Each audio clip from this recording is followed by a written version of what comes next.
Hello बच्चों, कैसे हैं आप लोग? आई होप कि आप लोग ठीक होंगे। कल का जो लेक्चर था, कल आपको जीन म्यूटेशन को कंप्लीट कर दिया गया था। आज के लेक्चर में हम म्यूटेशन के बारे में तो जान गए, लेकिन उस म्यूटेशन को अफेक्ट जो करने वाला फैक्टर है, उसको जो काउच करता है, यानी कि म्यूटेशन जो काउच करता है, वो जो एजेंट है, वो जो फैक्टर है, उसे हम क्या कहते हैं? म्यूटाजेन। क्या कहते हैं? म्यूटाजेन। आइए म्यूटाजेन हम लोग देखते हैं। ठीक है, तो यहाँ पर हम हेडिंग बनाएंगे, लिखेंगे म्यूटाजेन। म्यूटाजेन म्यूटाजेन क्या चीज है? इसको आप म्यूटाजेन ऐसे करके लिख दीजिए। तो म्यूटाजेन जो है, उसके बारे में हमें बोलना है कि म्यूटाजेन के बारे में बोलना है agents. Agents that causes mutation mutation is called mutagen. Is called mutagen. यहाँ पर बोलेंगे वह कारक जो उत्परिवर्तन उत्परिवर्तन का कारण बनता है, उसे उसे म्यूटाजेन उसे म्यूटाजेन कहते हैं। एक्चुअली म्यूटाजेन को म्यूटेशनल फैक्टर भी कहते हैं, जो म्यूटेशन को क्या करे? अफेक्ट करे, म्यूटेशन को क्या करे? काउच करे। उस एजेंट को हम लोग क्या बोलते हैं? म्यूटाजेन। अब ये जो म्यूटाजेन है, म्यूटाजेन टू टाइप्स का होता है। टू टाइप्स ऑफ म्यूटाजेन होते हैं। म्यूटाजेन के दो प्रकार होते हैं। वो कौन कौन होते हैं इसमें? कि म्यूटाजेन के दो टाइप्स होते हैं। एक टाइप जो म्यूटाजेन का है, उसे हम फिजिकल म्यूटाजेन करते हैं। म्यूटाजेन कहते हैं। और दूसरा जो है, उसे केमिकल म्यूटाजेन भी कहते हैं। केमिकल म्यूटाजेन भी कहते हैं। ठीक है, इसे हम फिजिकल म्यूटाजेन कहते हैं, और इसे केमिकल म्यूटाजेन कहते हैं। म्यूटाजेन कहते हैं। फिजिकल जो म्यूटाजेन है, उसमें आपको जो आते हैं, उसको हम लोग बोलते हैं एक्स लिंक। दूसरा जो उसको बोलते हैं अल्फा लिंक,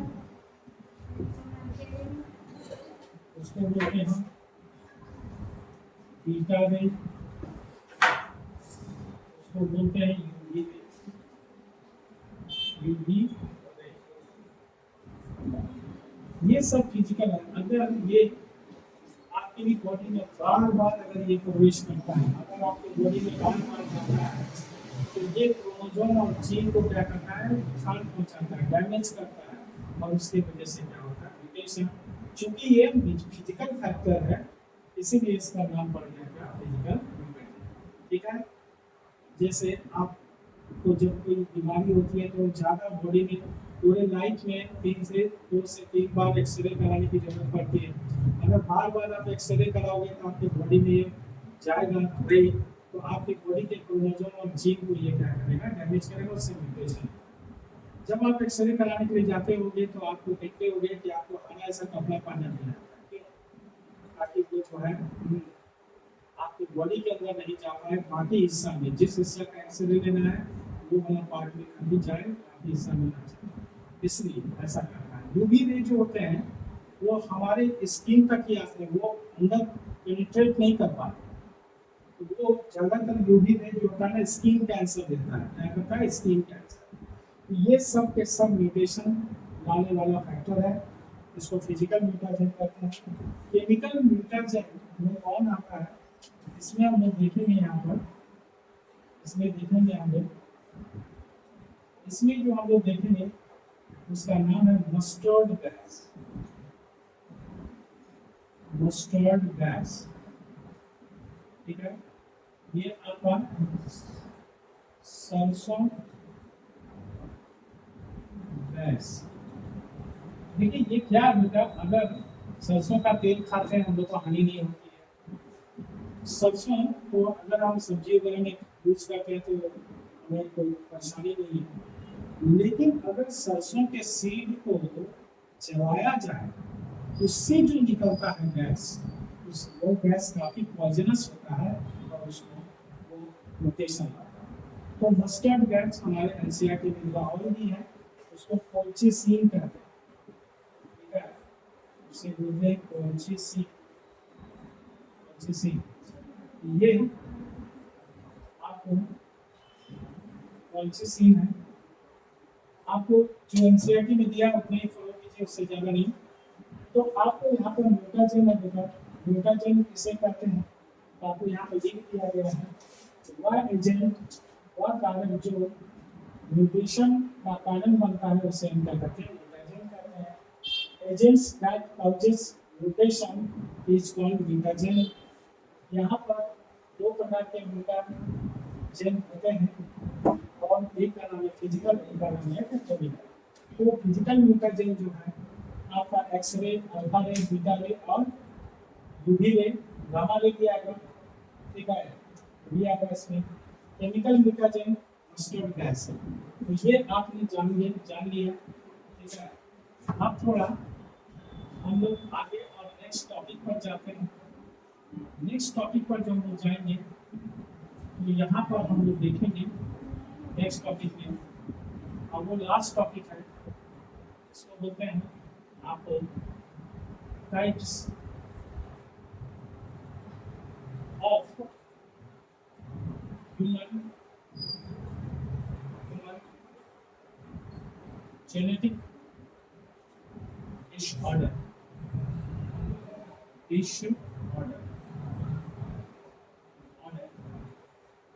यहाँ पर इसकी जो हिंदी है आपको मानव अनुवांशिक त्रुटि के प्रकार, ये क्या चीज है सर, आपको यहाँ पर समझना है। क्या समझना है भैया, सारा गेम किसका है, जीन का। मान लीजिए कि ये आपको जीन, ये जो जीन आपको दिखाई दे रहा है, ये जो जीन आपको दिखाई दे रहा है, ये जीन कैरी करते हैं genetic information,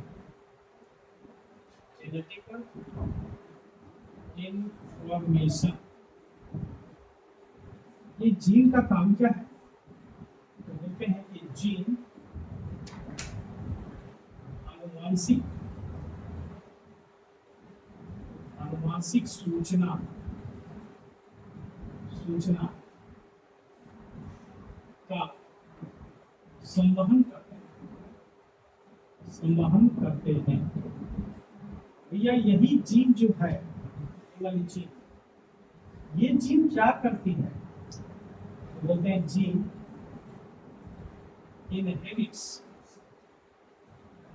inherits from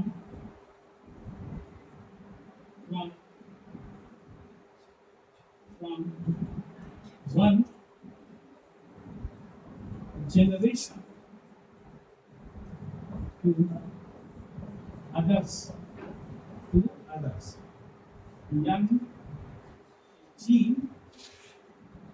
gene अनुवांशिक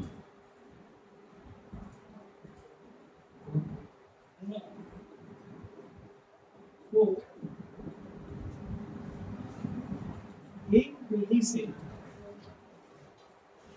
दूसरी पीढ़ी में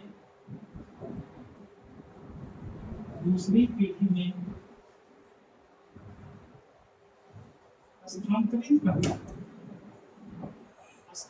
करता है। देखिए, जीन कैरी करता है जेनेटिक इंफॉर्मेशन को अलग अलग, जैसे आई कलर हो गया, स्किन कलर हो गया, हाइट हो गया, ये सब जो हमारा कैरेक्टर है उसको ये क्या करता है, कैरी करता है। जीन ट्रांसफर करता है जेनेटिक इंफॉर्मेशन को एक जनरेशन से कहाँ, दूसरे जनरेशन।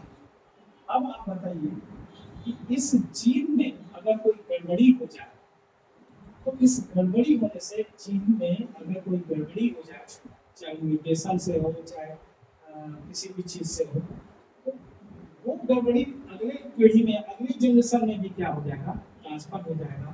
और इसी को नाम देते हैं हम लोग का ह्यूमन जेनेटिक डिसऑर्डर। तो एक्चुअली यहाँ पर हम लोग बोलेंगे if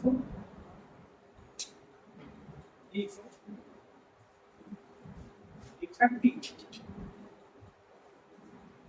gene inherits from parent to offspring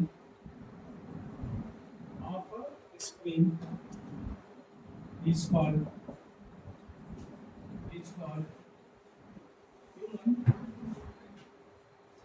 human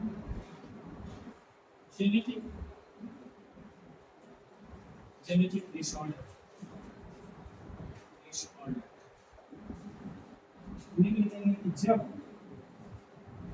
जब जीन में खराबी हो जाए तथा अगली पीढ़ी में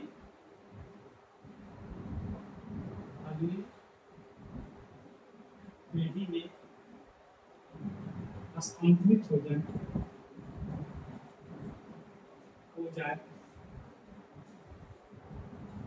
तो उसे मानव आनुवांशिक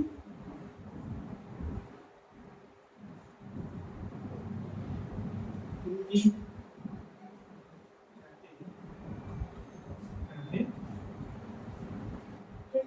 डेफिनेशन भी दे दी है ह्यूमन जेनेटिक डिसऑर्डर का, और यहाँ पर आपको ये सारा चीज बताया। और जरा सा सोचिए, ये जो आपको जेनेटिक डिसऑर्डर होते हैं वो कितने प्रकार के होते हैं। यहाँ पर आप देखिए टाइप्स, यहाँ पर लिख लीजिए 2 टाइप्स, यहाँ पर लिख देंगे 2 टाइप्स ऑफ ह्यूमन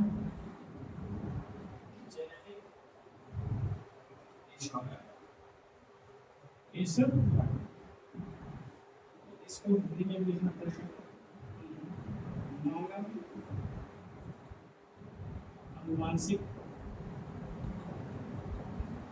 आनुवांशिक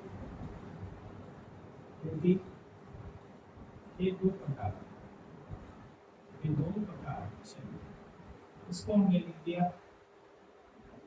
अब जो है हम यहाँ पर इस प्रकार का नाम लिखेंगे। वन जो है उसको बोलते हैं मेंडेलियन डिसऑर्डर। मेंडेलियन डिसऑर्डर, ठीक है, इसको लिखेंगे। मेंडेलियन डिसऑर्डर करते हैं या मेंडेलियन डिसऑर्डर। मेंडेलियन डिसऑर्डर जो है वो change with respect to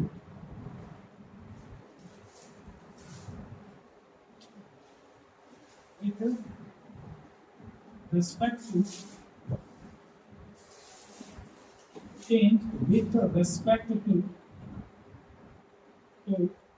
single gene।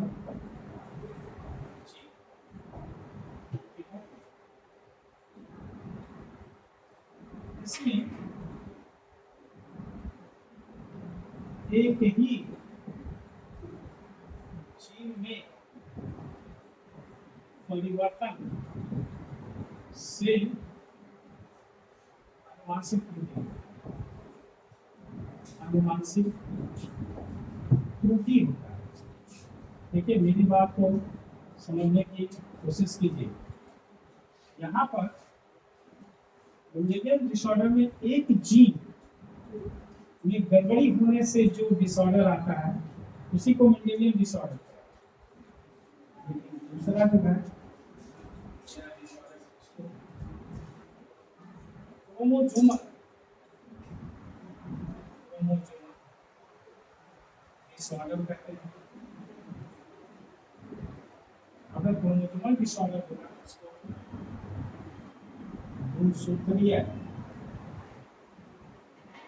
कहते हैं। यहाँ पर चेंज with respect to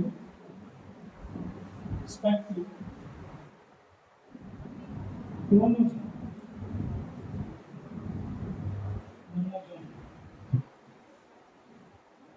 इसलिए गुणसूत्र में परिवर्तन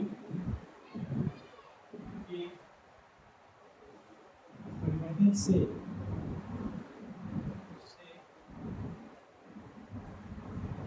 अनुवांशिक होता है। लेकिन जो अनुवांशिक त्रुटि है इसमें जीन एक नहीं होगा, जीन कई हो सकते हैं, वो भी हो सकते हैं, एक भी हो सकते हैं। तो ये क्रोमोसोमल डिसऑर्डर का ये मेंडेलियन डिसऑर्डर। मेंडेलियन डिसऑर्डर किसको कहते हैं? तो जब सिंगल जीन में गड़बड़ी आने से कोई डिसऑर्डर होता है उसे मेंडेलियन डिसऑर्डर। जब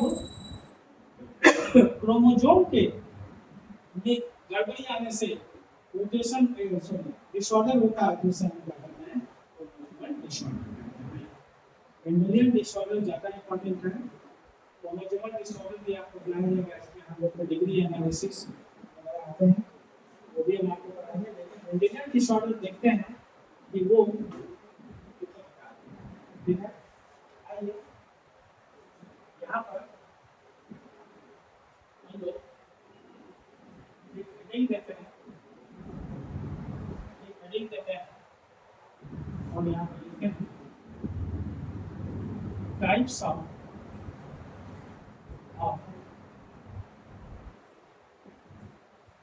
मेंडेलियन डिसऑर्डर।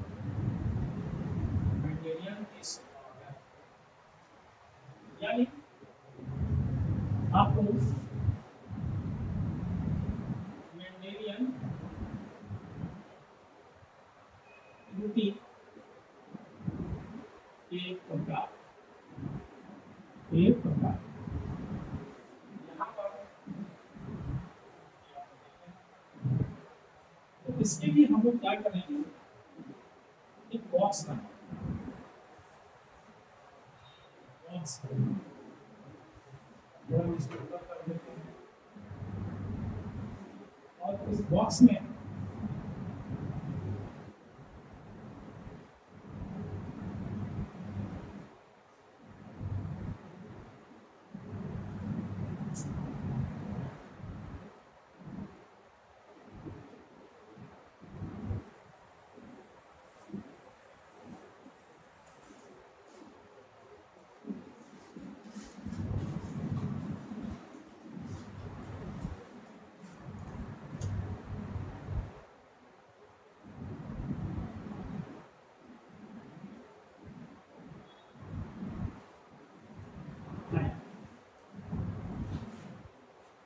एक बॉक्स से हम देखते हैं टाइप्स ऑफ मेंडेलियन डिसऑर्डर। यहाँ पर मेंडेलियन डिसऑर्डर जो है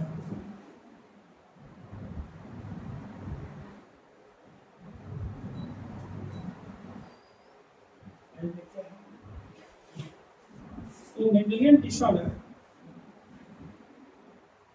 हम लोग सबसे पहले आपको यहाँ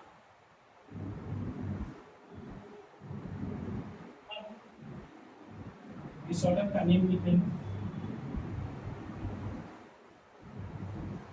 डिसऑर्डर का नेम लिखेंगे ये। उसके बाद फिर हम लोग यहाँ पर देखेंगे ये डोमिनेंट ये भी रिसेसिव है क्या है,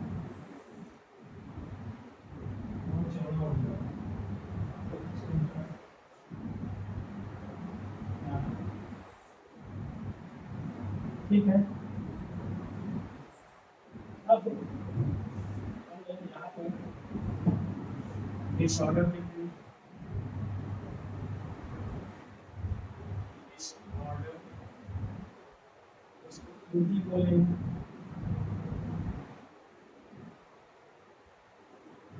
यहाँ पर हम लोग लिखेंगे कि ये डोमिनेंस है, वो रिसेसिव है,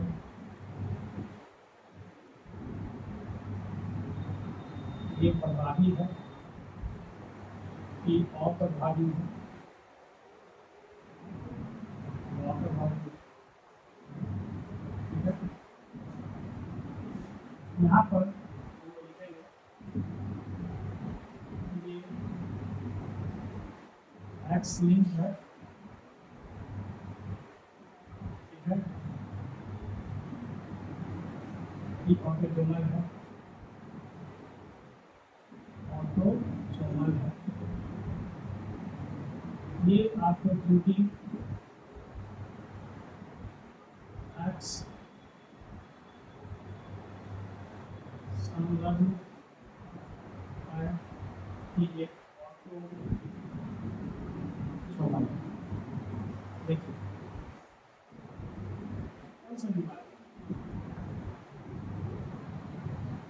तो फिर हम यहाँ पर टाइप्स में देते हैं आपको बहुत सारा नाम।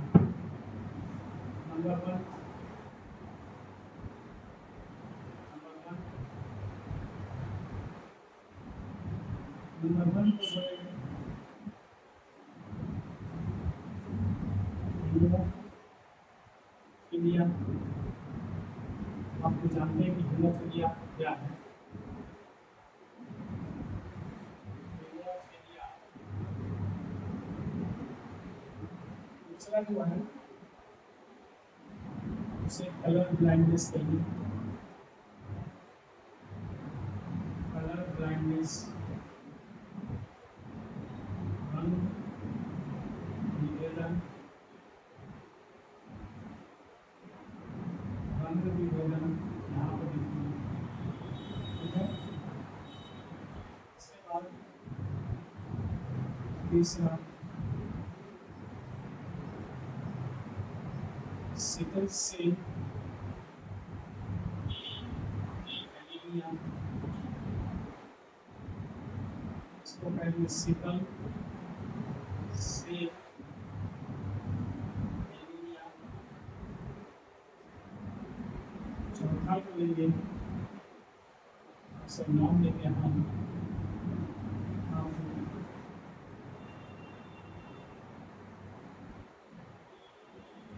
नाइन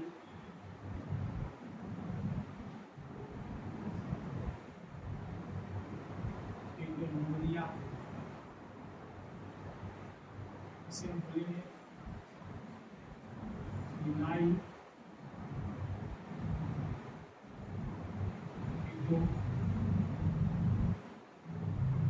इंडोनेशिया, फिफ्थ नंबर को लेंगे इसे बोलेंगे सिस्टिक फाइब्रोसिस, सिस्टिक फाइब्रोसिस, इसको बोलेंगे सिस्टिक फाइब्रोसिस, फाइब्रोसिस, चौथा जो देंगे उसे नाम है थैलेसीमिया, थैलेसीमिया, थैलेसीमिया, थैलेसीमिया, और सेवन जो देंगे मायोटोन डिस्ट्रॉफी, डिस्ट्रॉफी, डिस्ट्रॉफी, मायोटोन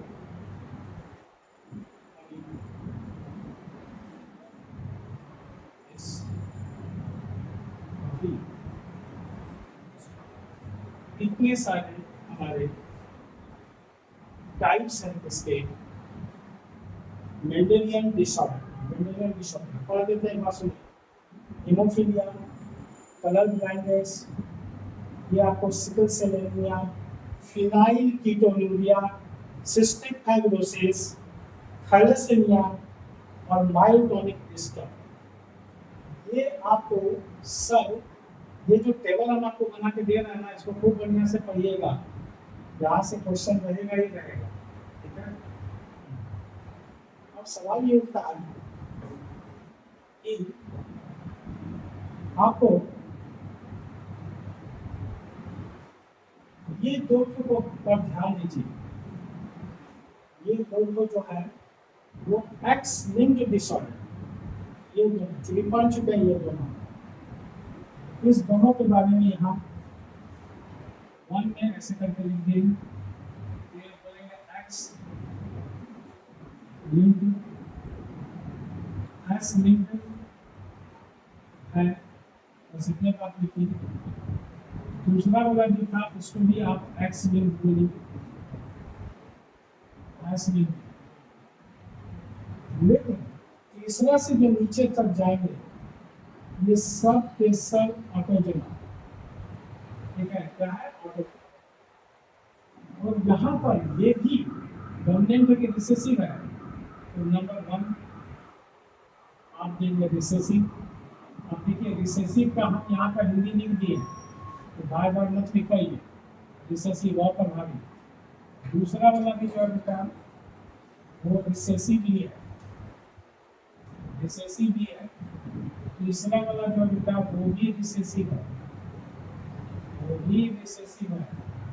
चौथा वाला जो बेटा फिनाइल कीटोनुरिया, ये भी रिसेसिव है, रिसेसिव है बेटा। पांचवा वाला जो है बेटा सिस्टिक फाइब्रोसिस, वो भी रिसेसिव है, ये भी रिसेसिव है। छठा वाला अगर हम देखें तो ये भी रिसेसिव है, सब तो रिसेसिव ही है सर। तो लास्ट वाला जो सातवां है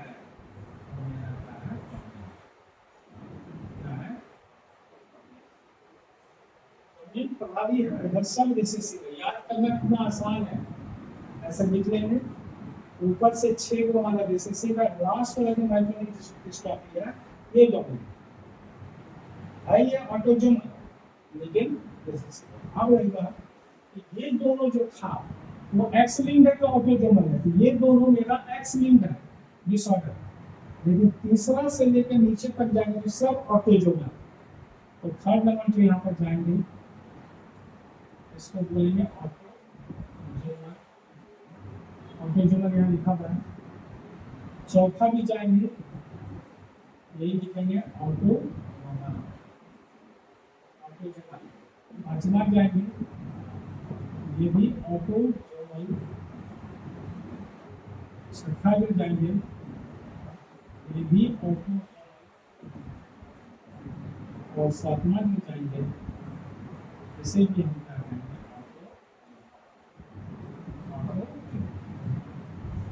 यहाँ भी याद रखना बहुत आसान है, ऊपर का जो दो है एक्स लिंक और एक्स लिंक, दो दो जो हमारा डिसऑर्डर है जिसको हम हीमोफीलिया और कलर ब्लाइंड दोनों में आपको पढ़ा चुके हैं। ये दोनों मेरा एक्स लिंक है, बाकी 3 से लेकर के 7 तक जो मेरा सब के सब यहाँ भी याद रखना बहुत ही आसान है।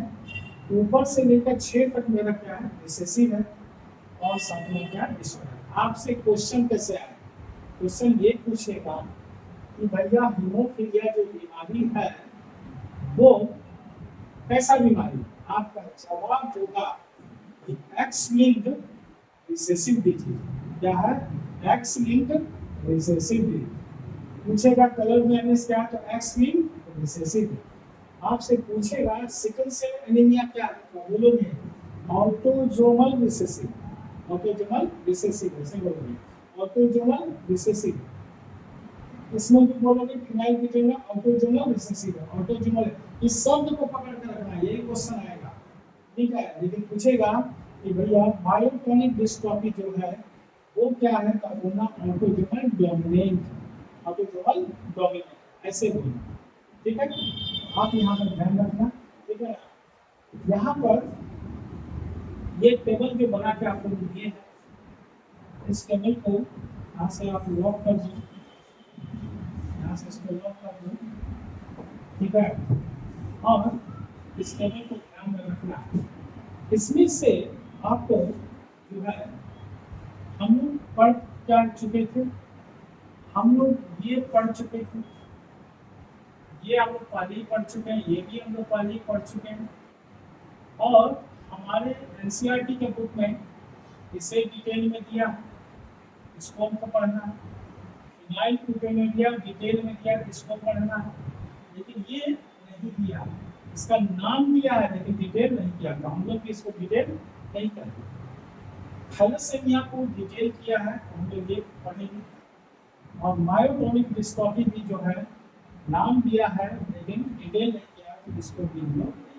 इसका मतलब है साल के लिस्ट में आपको सिस्टिक फाइब्रोसिस का जो इंफॉर्मेशन है वो यहाँ आ गया कि भैया कौन सा डिसऑर्डर है, कौन सा डिजीज है, डिसऑर्डर है, आप जवाब दोगे ऑटोजोमल रिसेसिव है। मायोटोनिक डिस्ट्रॉफी में तुम यही क्वेश्चन आएगा, आपको यही बात दिखा हुआ है, ये सब ऑटोजोमल क्या है, डोमिनेंट, ठीक है। तो ये दोनों को हम इसमें क्रॉस किए हैं, नहीं देखेंगे डिटेल में, बट हम डिटेल में इसको देखेंगे। तो डिटेल में हम देखेंगे सिकल सेल एनीमिया को, फिनाइल ब्यूटेनोइडिया को और थैलेसेमिया, ये 3 को हमें देखना है। और इस 3 को जब हम देख लेंगे तो मेरा जो ह्यूमन जेनेटिक डिसऑर्डर है वो क्या होगा, ठीक है। आइए स्टार्ट करते हैं हम लोग इसको सिकल सेल एनीमिया, ये स्टार्ट करते हैं sickle cell anaemia.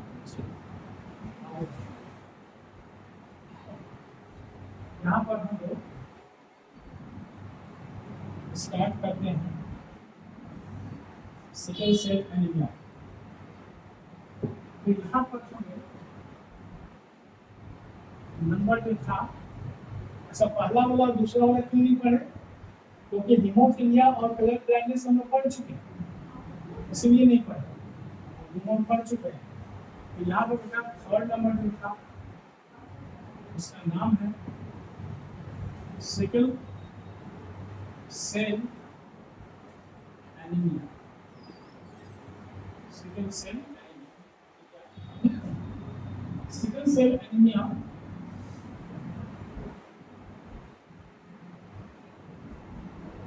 Sickle cell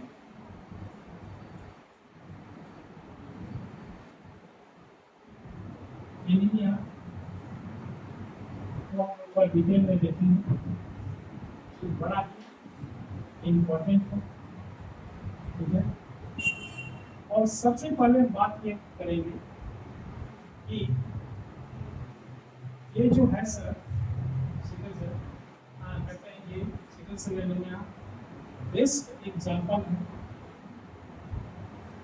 example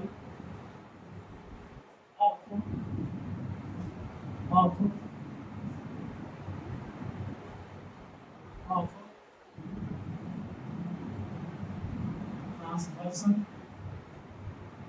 ट्रांसवर्सन point mutation,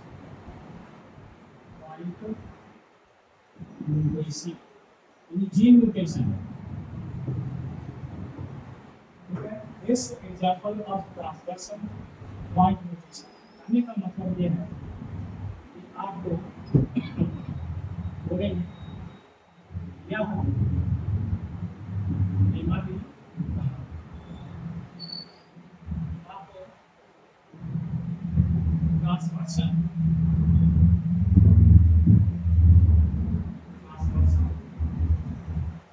point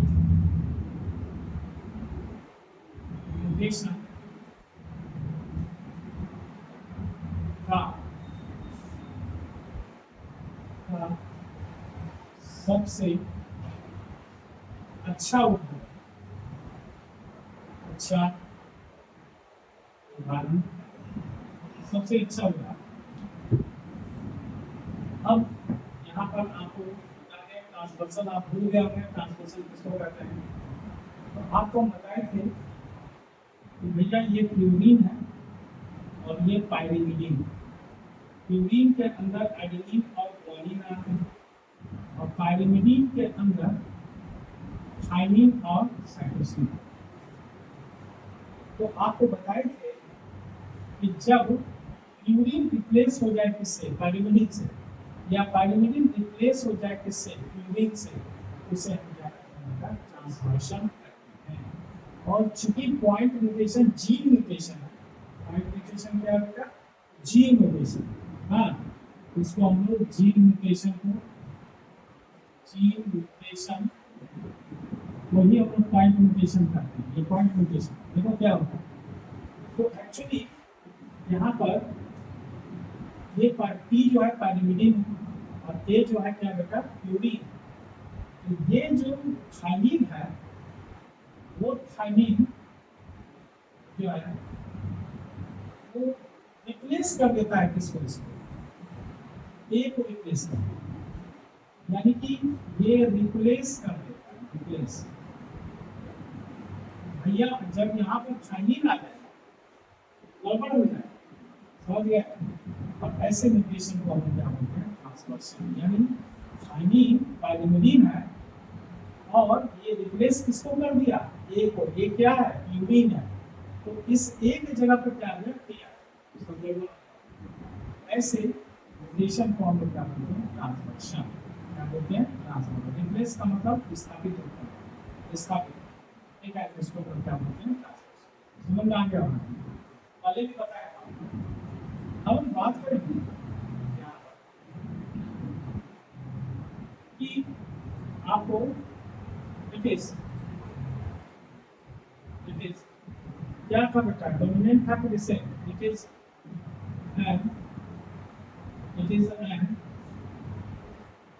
an autosomal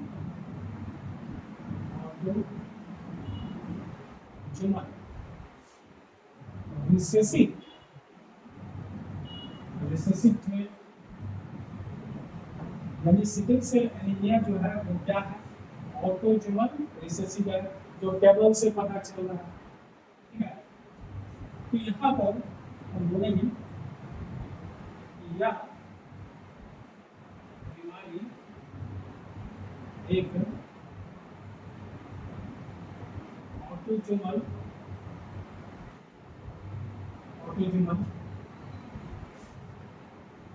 अप्रभावी लक्षण, अप्रभावी लक्षण। ठीक है, फिर बात करेंगे। अब सवाल ये उठता है कि इसमें होता क्या है, तो सिकल सेल एनीमिया होता क्या है। तो एक्चुअली यहाँ पर आपको बताते हैं कि इस जगह पर नॉर्मल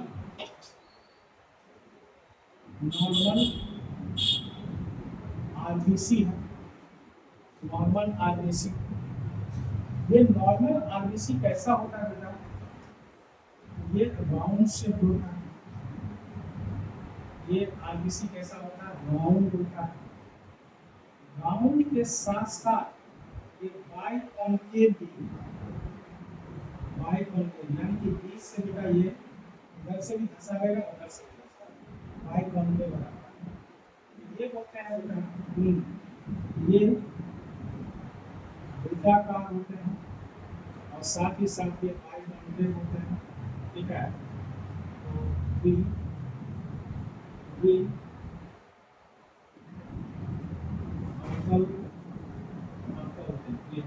ठीक है। अब देखिए ये ऐसा होता है, ये नॉर्मल है, ये नॉर्मल है कि ये जो आरबीसी है ये एक वेन के अंदर नॉर्मल तरीके से क्या करता है, फ्लो करता है। नॉर्मल तरीके से क्या करता है, फ्लो करता है। नॉर्मल तरीके से ये फ्लो करेगा वेन में, जो हमारा ब्लड वेसल्स है। अब क्या होता है, यहाँ पर आपको सिकल सेल ये होता है क्या, चेंज होता है, चेंज होता है, चेंज इसमें हो जाता है। तो सिकल सेल आरबीसी में, ठीक है, सिकल सेल आरबीसी में। तो सिकल सेल आरबीसी में जो आपको इस तरीका से देखिए, आरबीसी इस सिकल इसलिए क्या के आकार में बदल जाएगा, इसमें बदल जाएगा। ये सिकल सेल में, सिकल सेल आरबीसी में बदल जाएगा। ठीक है, बदल गया, कितना फर्क पड़ता है। यहाँ पर बोलेंगे आसिया के आकार का होगा, यानी आप बोल सकते हो चांद की तरह होगा।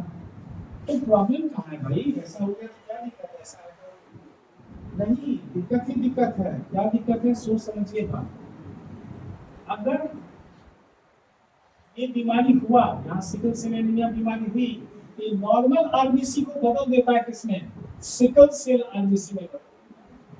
तो ऐसे सिचुएशन में क्या होता है, तो आपका ये ब्लड वेसल्स है, ध्यान दीजिए, ये आपका क्या है बेटा, ब्लड वेसल्स है, ध्यान दीजिए, ये आपको ब्लड वेसल्स है, ये आपको ब्लड वेसल्स है। अब इसको आप बोल दीजिए ब्लड वेसल्स, ब्लड वेसल्स, इसी में तो आरबीसी फ्लो करता है ना, इसको बेटा कहते हैं। अब इसके अंदर बेटा ये गोल गोल, ध्यान देना मेरी बात पर, ये गोल गोल मेरा आरबीसी है, ये गोल गोल आरबीसी आसानी से इसके अंदर फ्लो करेगा, कहीं अटकेगा नहीं। लेकिन जब यही चेंज कर जाएगा किसमें, इस तरीका से चेंज कर जाएगा, इस तरीका से ये चेंज कर जाएगा, इस तरीका से ये चेंज कर जाएगा, इस तरीका से ये चेंज कर जाएगा, इस तरीका से देखिएगा। तो यहाँ पर ब्लड फ्लो, ब्लड का जो फ्लो है क्या होगा, स्टॉप्स, यानी कि रक्त प्रवाह रुक जाए। अब आया समझ में। अगर ये राउंड शेपेड नॉर्मल आरबीसी अगर सिकल सेल आरबीसी में बदल जाएगा, तो ये जो ब्लड वेसल्स है ये जाम हो जाएगा, फंस जाएगा, जिसके कारण ब्लड का आसानी से फ्लो नहीं।